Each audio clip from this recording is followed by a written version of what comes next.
और उसमें हमने कुछ टर्म्स पढ़ा था। क्या पढ़ा था हमने? 1948 के इंडस्ट्रियल पॉलिसी रेजोल्यूशन एक्ट में क्या क्या चेंजेस आए थे, बताएगा मुझे कोई? Changes were done in IPR 1948 and what are the objective of IPR? Industrial basically policy जो आपका रेजोल्यूशन आया, इंडस्ट्रियल जो चेंजेस आया, उसको ऑब्जेक्टिव क्या है जो मैंने लास्ट क्लास में बताया था? Some objectives I told you about it. And what is the basically changes made by the government in 1948 IPR? Who is going to tell me about it? Yes Monika. Objective of industrial policy, increase productivity, utilization of available resources, and also human resources, increase the employment opportunities. Employment opportunity increase करना, proper utilization करना resources का, productivity को increase करना, gross domestic product को increase करना, ठीक है, consumption level increase करना, लिविंग स्टैंडर्ड इंक्रीज करना, मैन्युफैक्चरिंग सेक्टर को इनहांस करना. तो all these are basically objective of industrial policy, right? हाँ बिल्कुल. और मार्केट में कॉम्पिटिटर्स जो है, ना कि सिर्फ आपकी इंडियन मार्केट में बल्कि इंटरनेशनल मार्केट में कॉम्पिटिटर के साथ compete करना. तो ये सारी चीजें पॉसिबल तब थी जब आप टेक्नोलॉजिकल एडवांस होइएगा, तभी ना कंपटीशन कीजिएगा मार्केट में. And this technology is also included in the IPR कि भाई हम टेक्नोलॉजिकल बेसिकली चेंजेस और एडवांसमेंट भी लेकर आएंगे, है ना. अब IPR में क्या क्या चीजें हुई थी? बेसिकली यहाँ पर इंडस्ट्रीज को डिस्ट्रीब्यूट किया गया था. ट्रू. यहाँ पर इंडस्ट्रीज को बांटा गया था कि कौन से इंडस्ट्रीज गवर्नमेंट रन करेंगी और कौन सी इंडस्ट्रीज को हम प्राइवेट हैंड में दे सकते हैं. ट्रू. सो यहाँ पर कितने कैटेगरीज बने थे? 4 कैटेगरी. फर्स्ट कैटेगरी में कितने इंडस्ट्रीज थे? कौन कौन से? हाँ, रेलवेज. ठीक है, यहाँ पर याद रखिएगा कि ट्रांसपोर्टेशन में किसको लिया गया था? रेलवेज को. सेकेंड उसमें बेसिक की इंडस्ट्रीज, इसमें कौन कौन थे? 6 में कौन कौन थे?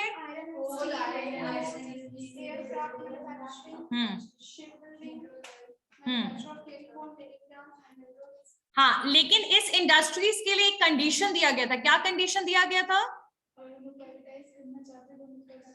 आगे चल के ये प्राइवेटाइज भी हो सकते हैं और जो इंडस्ट्रीज प्राइवेटली चल रहे हैं, रन हो रहे हैं, उनको वैसे ही चलने दिया जाए, यानी उसको हम गवर्नमेंट और पब्लिक ऑर्गेनाइजेशन में कन्वर्ट नहीं करेंगे. ठीक है, तो ये कंडीशन था. थर्ड इंडस्ट्री, चलिए अब ऑनलाइन क्लास में मुझे कुछ बच्चे बताएंगे. Third and fourth category, who is going to tell me online class? Third and fourth category में क्या क्या चीजें हुई थी? Raise your hand. क्या लिया गया था ऑफलाइन क्लास? Important industry.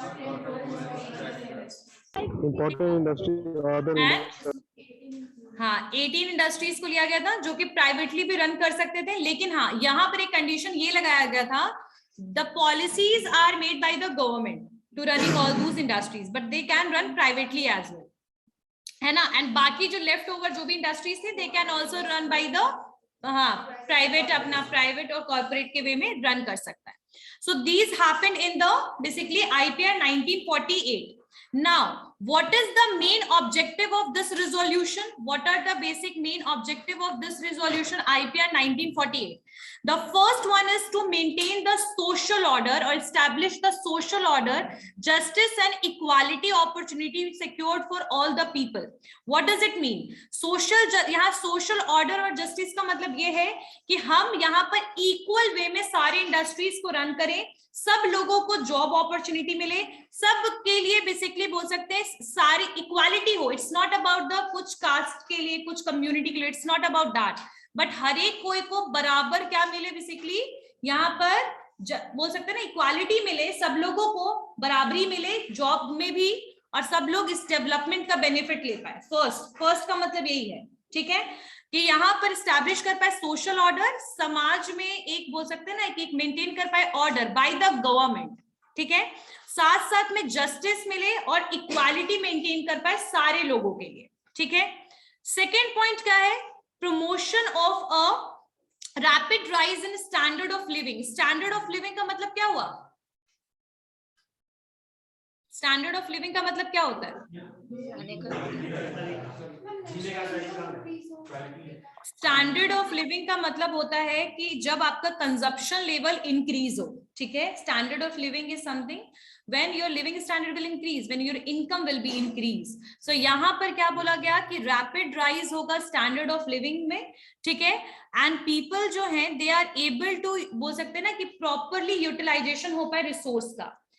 क्या क्या चीजें बात की गई? स्टैंडर्ड ऑफ लिविंग इंक्रीज हो, properly social order justice maintain हो पाए, इक्वालिटी मिले, बेसिकली अपॉर्चुनिटी मिले, जॉब मिले सबको, ठीक है, लिविंग स्टैंडर्ड इंक्रीज हो, और साथ साथ में प्रॉपर यूटिलाइजेशन ऑफ रिसोर्सेस हो, ठीक है, प्रोडक्शन इंक्रीज हो, जो मैंने आप लोगों को नॉर्मली कराया है ना, जो आपका नॉर्मल ऑब्जेक्टिव जो मैंने आप लोगों को करवाया है किसमें, आपका इंडस्ट्रियल जो रिजोल्यूशन के जो ऑब्जेक्टिव है लगभग वही ऑब्जेक्टिव इसके भी दिए हुए हैं, ठीक है। उसके अलावा सबको जॉब मिले, अपॉर्चुनिटी, जॉब अपॉर्चुनिटी मिले। तो these are the objective of IPR 1948। आई बात समझ में? अगर इसको शॉर्टकट में याद रखना है तो कैसे याद रख सकते हो इसको शॉर्टकट में? पहला point, first point social order and equality, second living standard of people, third production, utilization of resources, and fifth employment. तो 5 वर्ड से ये पूरा लर्न हो गया सारे ऑब्जेक्टिव, ठीक है। नेक्स्ट पॉइंट, आई थिंक 1948 में कोई डाउट नहीं है, ऑब्जेक्टिव वगैरह क्लियर हो गया, ठीक है। हाँ, एक और चीज यहां पर लाया गया था, एक क्या टर्म लाया गया था, स्टेट एंड प्राइवेट एंटरप्राइजेस का एक टर्म है जो आपके बुक में गिवन है, इसको सुनिएगा क्या है ये।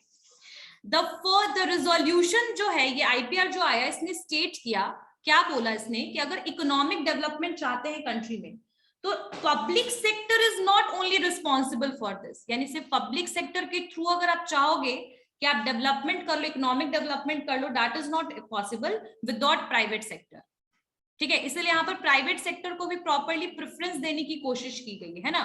सो इसीलिए पब्लिक और प्राइवेट सेक्टर दोनों का इंपॉर्टेंट रोल है इकोनॉमिक डेवलपमेंट में।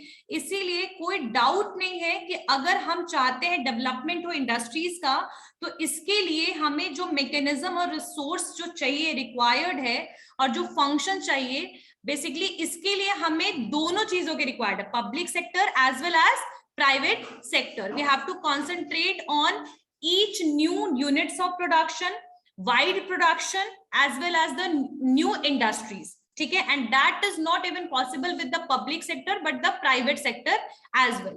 ठीक है, अगर हम नए यूनिट चाहते हैं, एक्वायर करना चाहते हैं एग्जिस्टिंग यूनिट, तो that is also possible. मतलब प्राइवेट और पब्लिक दोनों को ही प्रेफरेंस दिया गया है यहाँ पर। आई बात समझ में? चलिए नेक्स्ट, कोई पब्लिक, एक और लाइन इसमें बोला गया कि अगर कोई पब्लिक सेक्टर प्रॉपर्ली काम नहीं कर रहा है तो उसको हम हैंड ओवर कर सकते हैं प्राइवेट सेक्टर को भी, क्योंकि फाइनली हमें इनहांस करना है अपनी इंडस्ट्रीज को, बेटर करना है इंडस्ट्री को, है ना।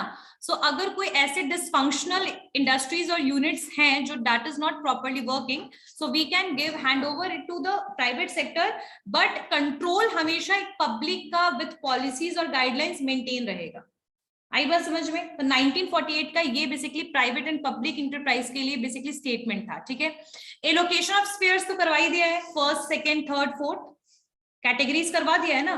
फर्स्ट कैटेगरी स्फीयर्स यहाँ पर वही है, ठीक है। चलिए, industrial policy resolution 1956। So next जो आया आपका आईपीआर कब आया? 1956 में, ठीक है। अब इसके बारे में सुनते हैं।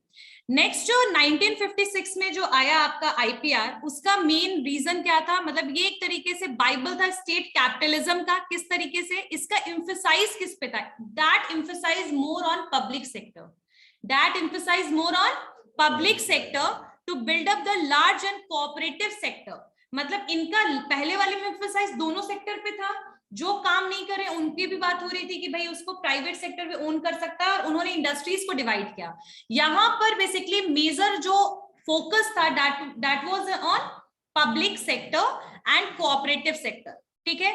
और इन्होंने किस चीज को इंकरेज किया? इंकरेज किया the separation of ownership and management in the private industries, ठीक है।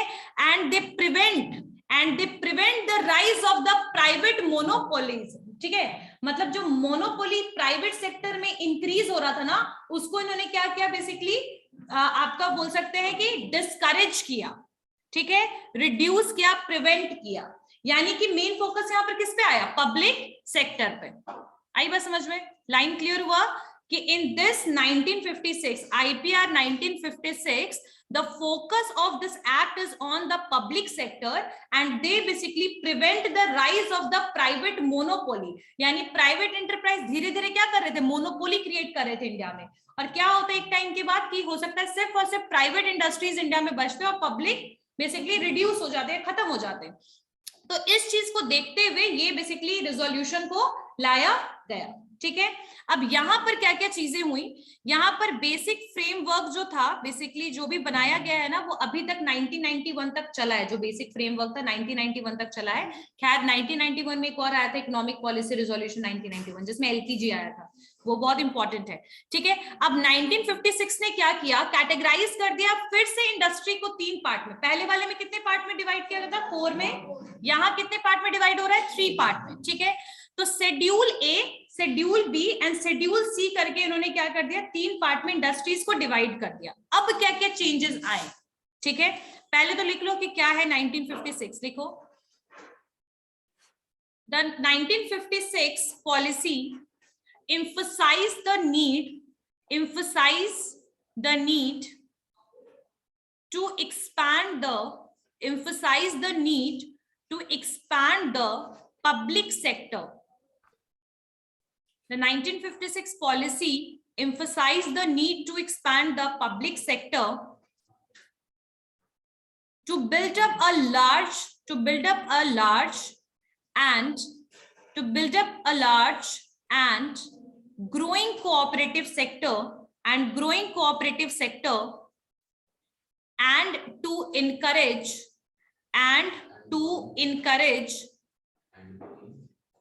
growing cooperative sector and to encourage the separation of ownership and management in private industries and try to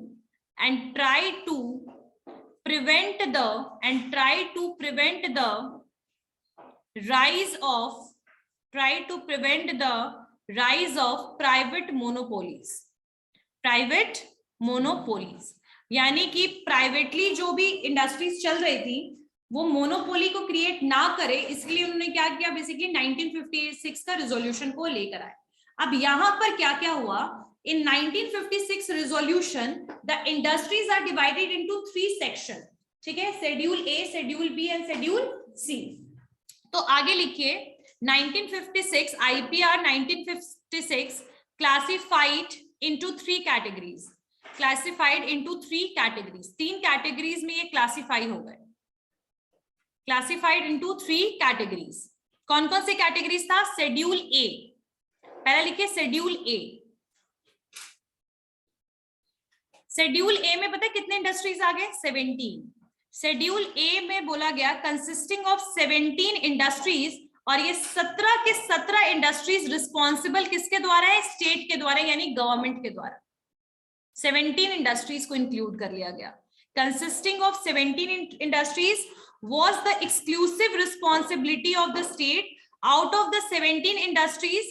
मतलब यहाँ पर 17 इंडस्ट्रीज में से 4 industries पता है कौन कौन से थे भाई, arm and ammunitions, atomic energy, railways and air transport. ठीक है, had the central government monopolies. ठीक है, इसमें 4 में तो सेंट्रल गवर्नमेंट की ही मोनोपोली होगी। ठीक है, 17 इंडस्ट्रीज को इसमें लिया गया। 17 इंडस्ट्रीज में से was the exclusive responsibility. Exclusive का मतलब क्या होता है, एक्सक्लूसिव का मतलब क्या हुआ, हाँ बेसिकली देखो क्या हुआ कि जो 17 इंडस्ट्रीज है वो एक्सक्लूसिवली रिस्पॉन्सिबिलिटी का मतलब है बिल्कुल उन्हीं को रिस्पॉन्सिबिलिटी, एक्सक्लूड और इंक्लूड नहीं है। एक्सक्लूसिव का मतलब बिल्कुल स्पेशली उन्हीं के पास इसका राइट रहेगा। एक्सक्लूसिवली सिर्फ और सिर्फ उन्हीं के पास राइट है, जिसमें से 4 इंडस्ट्री पे मोनोपोली राइट है सेंट्रल गवर्नमेंट का, यानी उनके अलावा कोई इसको रन कर ही नहीं सकता। बाकी के जो 4 इंडस्ट्री है, कौन कौन से इस बार के 4 इंडस्ट्रीज थे, एटॉमिक एनर्जी, ठीक है, arms and ammunition, railways and air transport. ठीक है, एयर ट्रांसपोर्ट को भी इस बार इन्होंने क्या कर लिया, मोनोपोली में ले लिया सेंट्रल गवर्नमेंट के। क्लियर हो गई बात, यहां तक समझ में आया। 17 इंडस्ट्रीज एक्सक्लूसिवली राइट किसका है, स्टेट का है, जिसमें से 4 इंडस्ट्रीज में किसका राइट है, आपका सेंट्रल गवर्नमेंट का राइट है, मोनोपोली है। कौन कौन हुआ, arms and ammunition, atomic energy, air transport and railways. Clear हो गई बात, 4 इंडस्ट्रीज को इंक्लूड कर लिया गया। हाँ हाँ,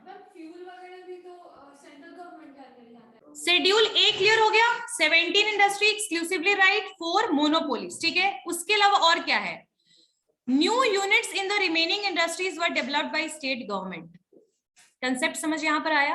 देखो 17 है, 17 में से 4 पे तो मोनोपोली है, और ये 17 पे भी गवर्नमेंट का ही राइट है, पूरा का पूरा स्टेट का।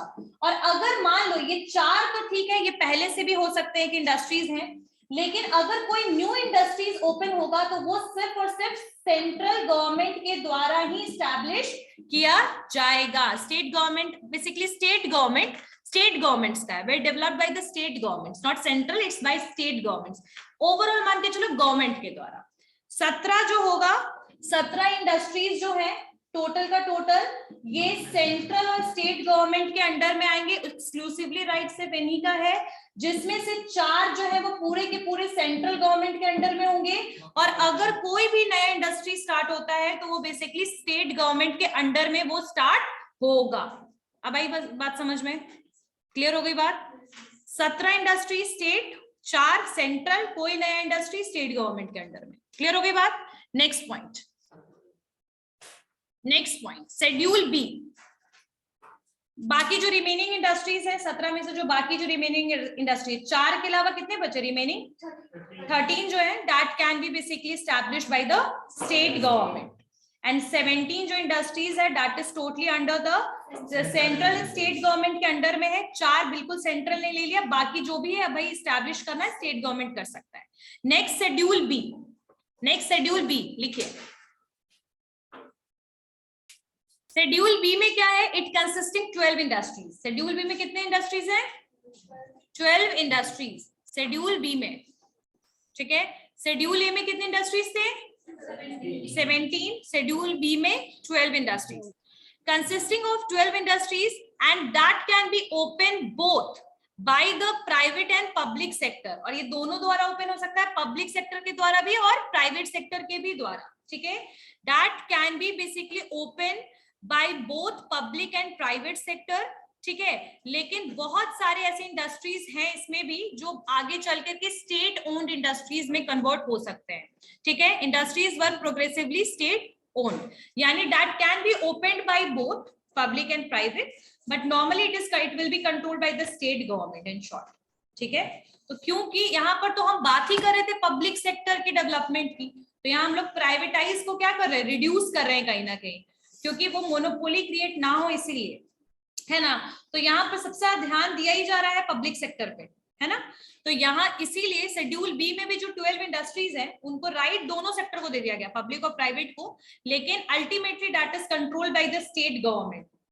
ओपन तो किसी के द्वारा भी हो जाएगा, public private, own by the, मतलब controlled by the state government. आई बात समझ में, क्लियर हो गई बात। Next schedule C. अब शेड्यूल सी, ऋषि बाद में लिख लेना।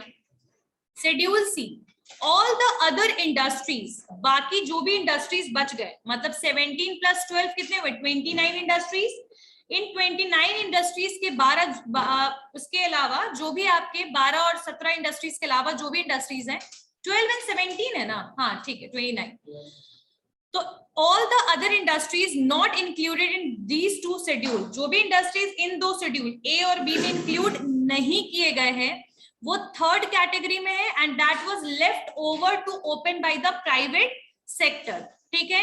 And the state reserve the right to undertake any type of industrial production. अब यहाँ पर भी सबके कंडीशन क्या लाया गया, देखो कि बाकी जो लेफ्ट ओवर इंडस्ट्रीज है वो प्राइवेट अपना स्टार्ट कर सकते हैं, प्राइवेटली ओपन कर सकते हैं, लेफ्ट ओवर छोड़ दिया गया कि बस वो प्राइवेटली ही ओपन होंगे, ठीक है, जो दोनों शेड्यूल में नहीं है।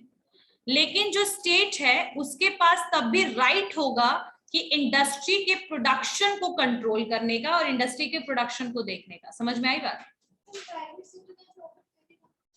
ओपन तो प्राइवेट ही करेगा, थर्ड जो बच गया। हाँ, जो सेकेंड शेड्यूल में सिचुएशन आया ना कि दोनों के पास राइट है, पब्लिक और प्राइवेट के पास 12 इंडस्ट्रीज के लिए, लेकिन कंट्रोल्ड होगा स्टेट के द्वारा। थर्ड वाले में सारे के सारे अगर प्राइवेट भी हैं, मतलब जितनी लेफ्ट ओवर इंडस्ट्रीज है वो चलाएंगे, रन करेंगे total, that is totally okay. But production system अगर किसी भी इंडस्ट्री का है तो वो कंट्रोल किसके द्वारा होगा? गवर्नमेंट, स्टेट गवर्नमेंट या गवर्नमेंट के द्वारा। ठीक है,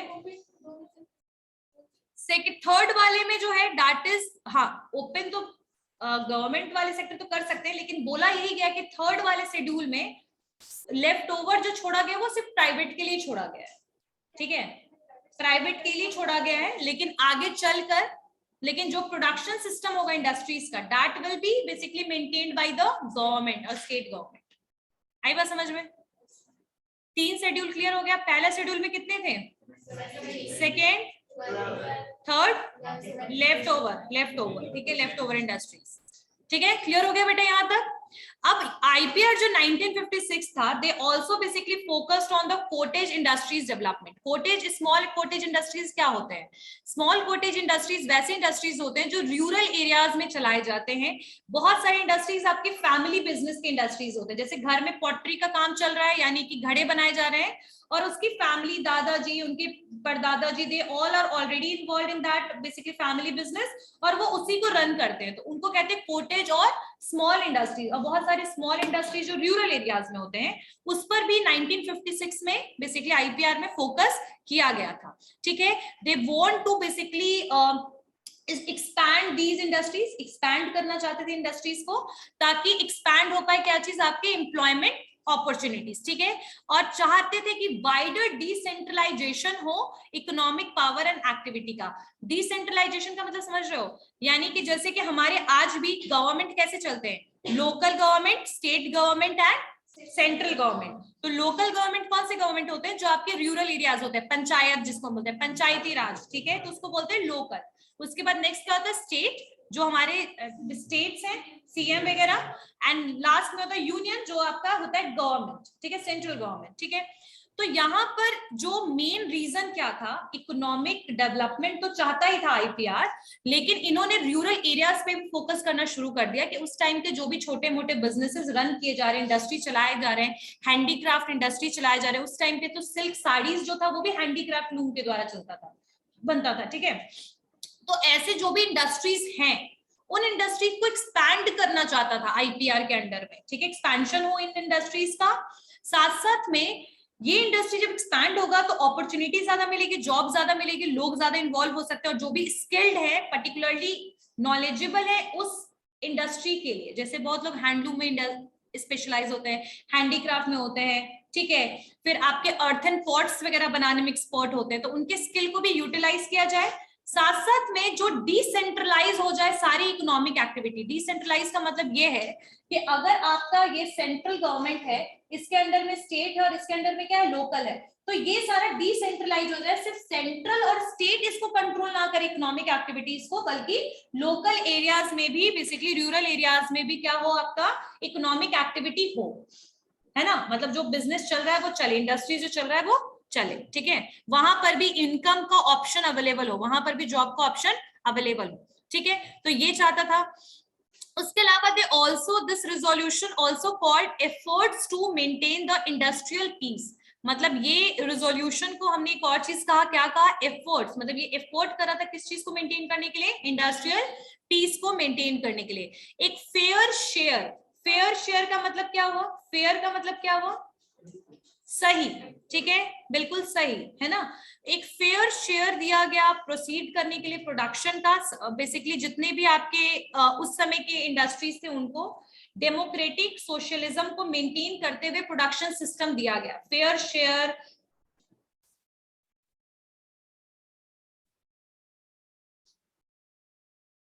basically efforts to maintain industrial piece.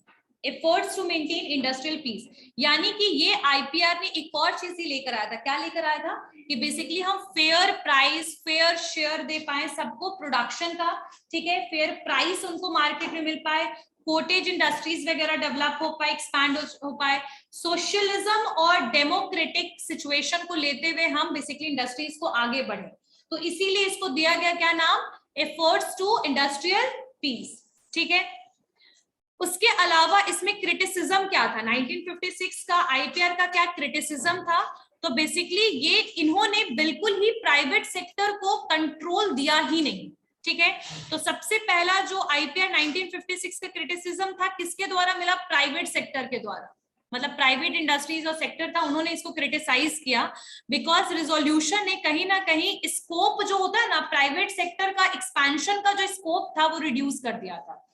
आई बात समझ में, मतलब आईपीआर 1956 ने क्या किया कि बेसिकली जो आपका एक्सपेंशन हो रहा था प्राइवेट सेक्टर का वो क्या कर दिया, रिड्यूस कर दिया, क्योंकि उन्होंने बहुत सारे सेक्टर सिर्फ और सिर्फ स्टेट गवर्नमेंट और सेंट्रल गवर्नमेंट को दे दिया।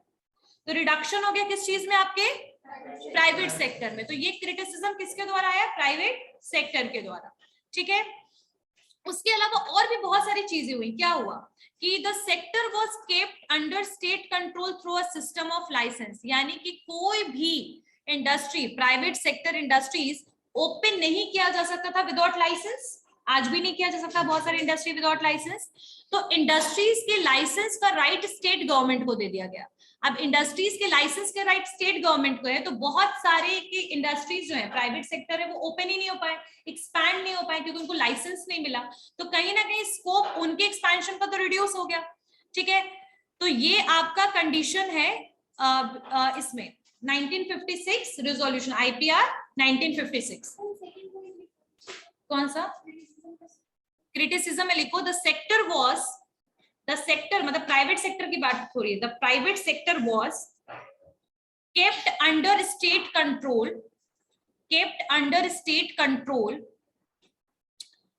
The private sector was kept under state control through a system of licensing, sorry, through a system of licenses, through a system of licenses। आगे बात समझ में। अब इंडस्ट्रियल लाइसेंस क्या होता है, सुनना चाहोगे क्या होता है इंडस्ट्रियल लाइसेंस? यहां तक सबको क्लियर हो गया ना कि क्यों प्राइवेट सेक्टर को क्रिटिसाइज कर रहा था, ठीक है। 3 schedule A B C clear हो गया। चलिए नेक्स्ट, इंडस्ट्रियल लाइसेंस।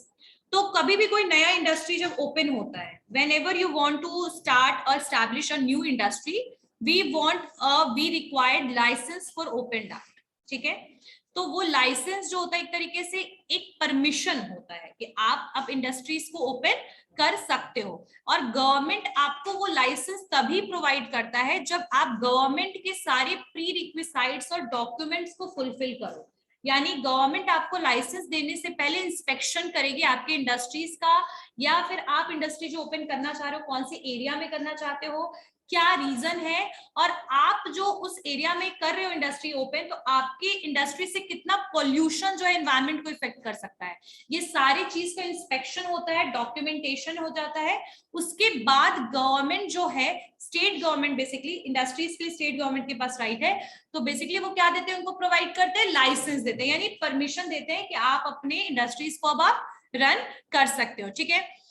और आपको ये भी चीज पता होगा कि एक स्पेशल इकोनॉमिक जोन होता है, सुना है SEZ, special economic zone. Special economic zone basically backward areas को हम कहते हैं, या वैसे एरियाज जहां पर ज्यादातर इंडस्ट्रीज अपने इंडस्ट्रीज को, इंडस्ट्रियलिस्ट एस्टैब्लिश नहीं करना चाहते इंडस्ट्रीज को, ठीक है। सो ऐसे जो बैकवर्ड एरियाज वाली इंडस्ट्रीज, बैकवर्ड एरियाज में अगर आप इंडस्ट्रीज को ओपन करते हो तो कई बार गवर्नमेंट जो है वो लेस डॉक्यूमेंट के साथ आपको सब्सिडी के साथ आपको लाइसेंस देगी। क्यों वो करती है ऐसा? ताकि वो एरिया का डेवलपमेंट हो, ठीक है। तो ऐसे बहुत सारे एरियाज, जैसे डिफिकल्ट एरियाज होते हैं या फिर बहुत ज्यादा माउंटेनियस एरियाज हैं जहां पर इंडस्ट्रीज के पास रिसोर्सेज का प्रॉब्लम है, लेकिन अगर आप वैसे जगह पे इंडस्ट्रीज ओपन करते हो तो गवर्नमेंट आपको सपोर्ट करती है और लाइसेंस भी इजीली प्रोवाइड करती है। ठीक है।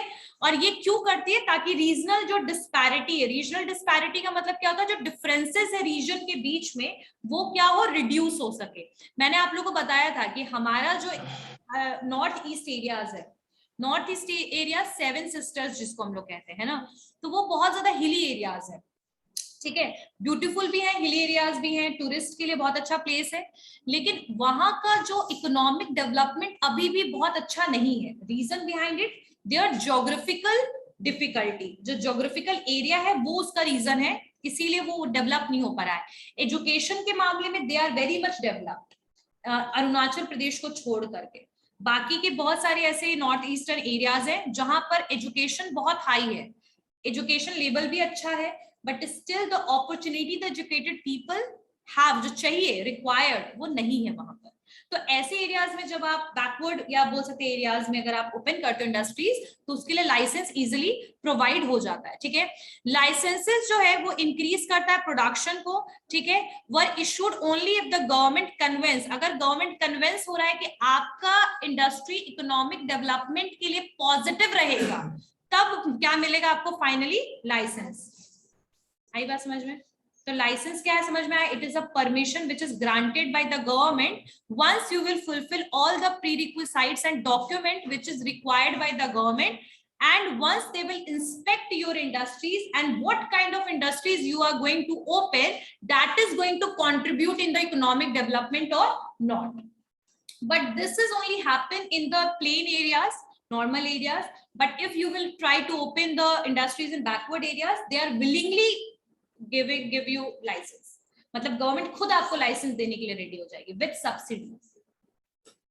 आगे बात समझ में क्लियर? चलिए नेक्स्ट, यहां तक किसी को डाउट है? इंडस्ट्रियल पॉलिसी रिजोल्यूशन आईपीआर 1956 में किसी को कोई डाउट? ठीक है, अब आईपीआर के कुछ पॉइंट्स और देख लेते हैं 1956 के, ठीक है। इसके ऑब्जेक्टिव क्या थे? What is the objective of IPR 1956? To accelerate the rate of the economic growth, यानी इकोनॉमिक ग्रोथ को इंक्रीज करना, that is already given in the book, ठीक है।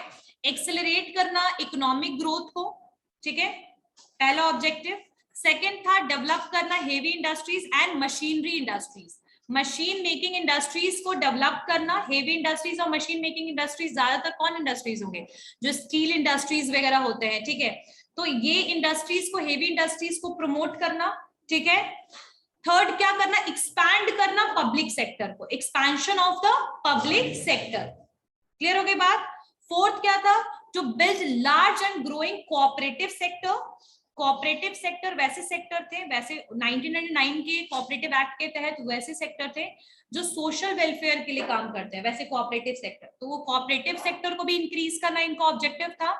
उसके अलावा रिड्यूस करना डिस्पैरिटीज एंड इनकम।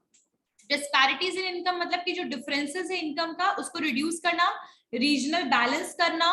उसके अलावा मोनोपोलीज जो है, प्राइवेट सेक्टर के जो मोनोपोलीज है उसको रिड्यूस करना, ठीक है। कोटेज इंडस्ट्रीज और आपके जो विलेज इंडस्ट्रीज है उनको प्रमोट करना, ठीक है, ताकि आपका जो इकोनॉमिक एक्टिविटी है वो डिसेंट्रलाइज हो जाए, ना कि सिर्फ सेंट्रल और स्टेट गवर्नमेंट इसको कंट्रोल करे बल्कि लोकल गवर्नमेंट भी इसको कंट्रोल करे। नो डाउट उस समय तक लोकल गवर्नमेंट आया नहीं था, लोकल गवर्नमेंट 1995 अमेंडमेंट के बाद बेसिकली इन्वॉल्व हुआ है, इंप्लीमेंट हुआ है, ठीक है। तो ये आपके ऑब्जेक्टिव थे आईपीआर 1956 के। किसी को कोई डाउट है यहाँ तक? Anyone have any doubt? ठीक है, फर्स्ट पॉइंट। हाँ बेटा, मैम फर्स्ट पॉइंट ऑब्जेक्टिव क्या था? एक्सेलरेट द इकोनॉमिक ग्रोथ, यानी इकोनॉमिक ग्रोथ करना और स्पीड अप करना इंडस्ट्रियलाइजेशन, नई नई इंडस्ट्रीज को स्टार्ट करना। स्पीड अप का मतलब क्या हुआ? नए नए इंडस्ट्रीज को ओपन करना, ठीक है। आगे बात समझ में अंकु? Yes ma'am. चलिए ठीक है, यहाँ पर और भी कुछ चीजें दी गई हैं, जैसे कि आपका ट्रेनिंग वगैरह प्रोवाइड करना किया जा रहा था, यहाँ पे टेक्निकल नॉलेज प्रोवाइड करना, मैनेजरियल नॉलेज और बेसिकली बोल सकते हैं पर्सनल डेवलप करना। क्यों? क्योंकि यहाँ पर ये लोग मशीनरी वगैरह को भी बनाने की बात करे थे, तो मशीनरी और टेक्नोलॉजी जहाँ इन्वॉल्व होगा वहां पर नॉलेज, टेक्निकल नॉलेज की रिक्वायरमेंट होगी ना, तो टेक्निकल नॉलेज वगैरह भी प्रोवाइड करना, ये भी आईपीआर 1956 में हो रहा था, ठीक है। और कुछ एमिनिटीज और इंसेंटिव्स भी दिए जा रहे थे, किसको? लेबर को, ठीक है। चलिए, next one is industrial policy statement 1977. Industrial policy statement 1977, IPS, industrial policy statement 1977. एक चीज आई थी, मैंने बताया था लेबर लॉज वगैरह भी आते रहते थे बीच में, तो लेबर्स को प्रॉपरली एमिनिटीज और वेजेस प्रोवाइड करना, इसको भी IPR में इंक्लूड किया गया. ठीक है,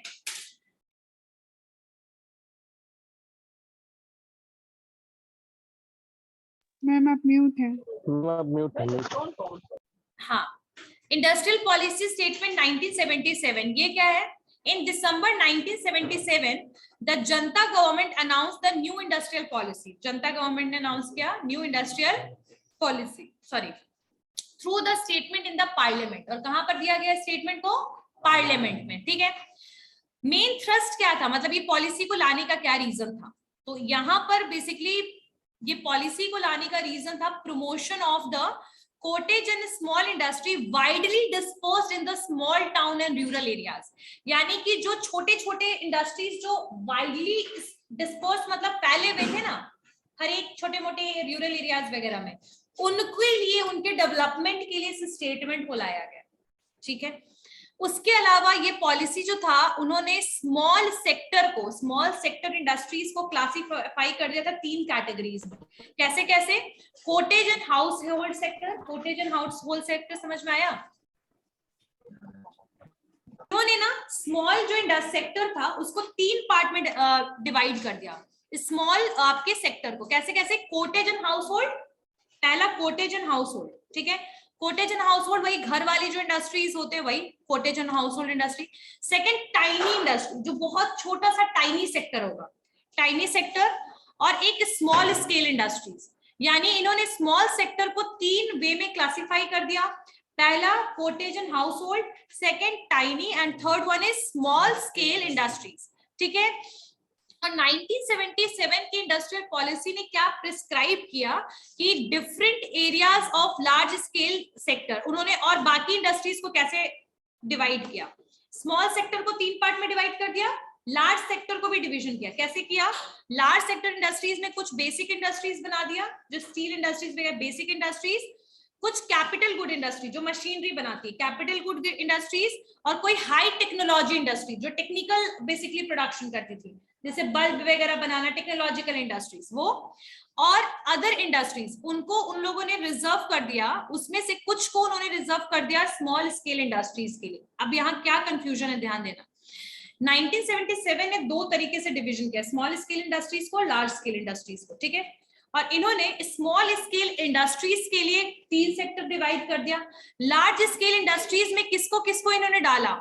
इन्होंने लार्ज स्केल इंडस्ट्रीज में कुछ ही इंडस्ट्रीज को डाला, बाकी सारी इंडस्ट्रीज को रिजर्व कर दिया स्मॉल स्केल इंडस्ट्रीज के लिए. क्या कॉन्सेप्ट है? क्या यहाँ पर है? बेसिक इंडस्ट्रीज आपके लार्ज इंडस्ट्रीज में आएंगे. ठीक है, capital good industries large industries में आएंगे, high technology industries large industries में आएंगे. ये तीनों इंडस्ट्रीज में ले आए आप लार्ज में. बाकी जितने इंडस्ट्रीज हैं इसके अलावा की जितनी इंडस्ट्री, जैसे bangle industry, glass industries, cotton industry, छोटे मोटे जो भी इंडस्ट्रीज हैं, सबको रिजर्व कर दिया स्मॉल इंडस्ट्रीज के लिए. अब इनका प्रोडक्शन कौन करेगा? Small industries. आई बात समझ में? यानी कि इन्होंने एक सिचुएशन ऐसा रेज किया जहां पर स्मॉल स्केल इंडस्ट्रीज के डेवलपमेंट के ऊपर ज्यादा फोकस किया गया. आई बात समझ में? यहां तक क्लियर हो गया? नेक्स्ट क्लास में इसी की स्टोरी को लेते हुए हम आगे चलेंगे, यानी 1977 के स्टेटमेंट को लेते हुए, और 1973 में भी एक इंडस्ट्रियल पॉलिसी आया था, वो क्या है वो करेंगे. ठीक है, anyone have any doubt? Okay, see you all in the next class.